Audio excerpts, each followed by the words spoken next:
Comic-Con is awesome because well, for a lot of reasons, but I think my favorite thing is all the toy coverage that comes out of it.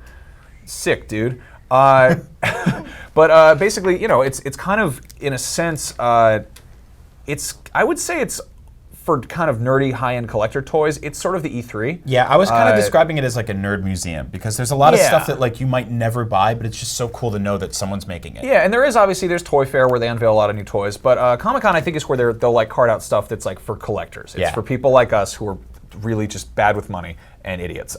So that said, I wanted to run down like the 10 coolest things toy-wise that I saw at Comic-Con. These are kind of my personal picks. Sure. So let's take a look. Some of these are either out or they're on their way out. They should be coming out either this year or early next year. Let's start things out. I love the old Kenner Aliens line. I think it's one of my favorite toy lines. I was actually really scared of these when I was a kid. And amazingly enough, NECA, which makes some pretty cool toys like this spooky Crimson Ghost here and this gremlin over here, they've had the Aliens license for a while, and just recently, because Aliens is turning 30, just like me, they're doing these awesome throwback toys, and they set up this whole beautiful display that was sort of an homage to that. So let's take a look at that. You can see sort of down in the lower left corner, there's the Gorilla Alien, which was the classic one that would hug people and you could squeeze his head and he'd spit. And then there's the Manus Alien there. That Ripley there with the yellow boots and the red shirt and the bandana. If you've seen Aliens, you probably know not actually how Sigourney Weaver dresses in that. That's because Sigourney Weaver didn't sign off on that action figure, so they were just sort of like, screw it. Same deal with Bishop here, who does not look anything like Lance Henriksen. He looks more like we've actually got one. He looks like Clark Gregg, but with like cyborg parts on his face. I think that's really cool because it's basically taking something that was like almost goofy fan art that they kind of serialized at one point. It actually was supposed to be for a cartoon show called Operation Aliens. Yeah. But anyway, here's a closer look at these two beauties, which I'm without question going to buy because they're just really neat. And then from there. Here's something I'm really into. I used to be really into the Marvel Legends toy line from Toy Biz and Hasbro, which was all the Marvel stuff. I'm more of a Marvel guy generally, but DC has kind of taken a page from that, and they're doing a multiverse line, and they've started making action figures with tons of articulation that are based on Frank Miller's art from The Dark Knight Returns, which is one of my favorite comics ever. Also, dainty little painted toenails there. That's a beautiful touch. The mutant leader takes time from Manny Petties all the time. But yeah, there's also a Wonder Woman, which I couldn't get a very clear photo of, but she totally looks like Frank Miller's drawings of Wonder Woman, whether you hate that or not. I'm kind of into it. I love this chunky Batman too. This is like the chunky Batman armor is really cool. It's really neat. Then of course, speaking of Marvel Legends, they have a lot of really cool ones on display. They've got the what's her face, the new Miss Marvel, who can make her hands all big. They got a black costume Spider-Man.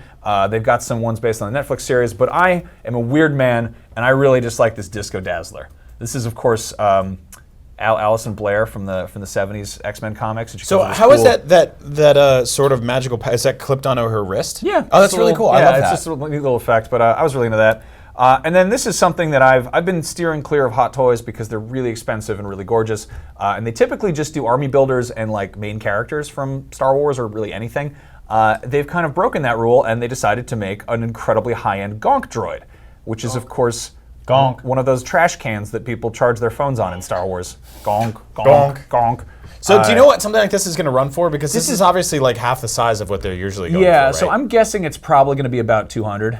Really? I doubt they'll drop below 200 for this because Hot Toys typically is pretty expensive. It might be like 150, but you're going to pay over 100 for sure without question. Sure. But my justification there is my fiance got this real expensive garbage can for our kitchen, which we put all our trash in.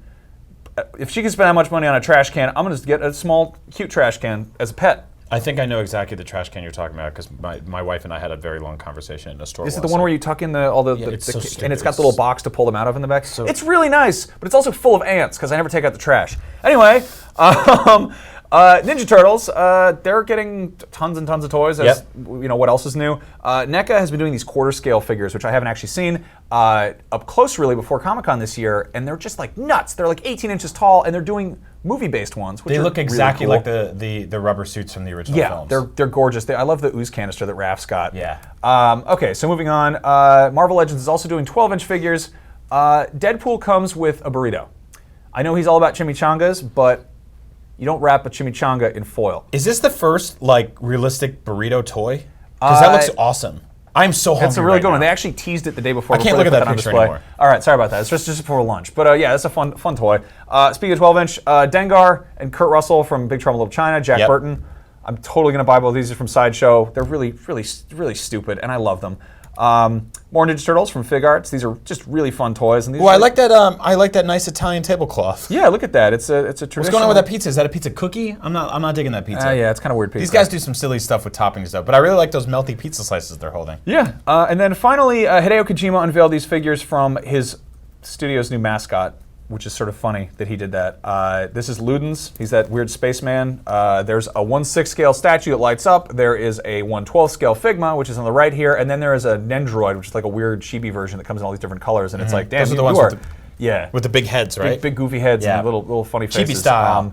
Yeah, so these are the things that I'm just gonna I shouldn't have a credit card. It's real dumb. But I like these. They're just a bunch of weird things that, like, if you told me, 15 years ago that we'd be getting toys of all this stuff, I'd be like, I don't know. But I guess, once things start turning 30, they start being like, hey, 30-year-olds can afford these, even though they shouldn't.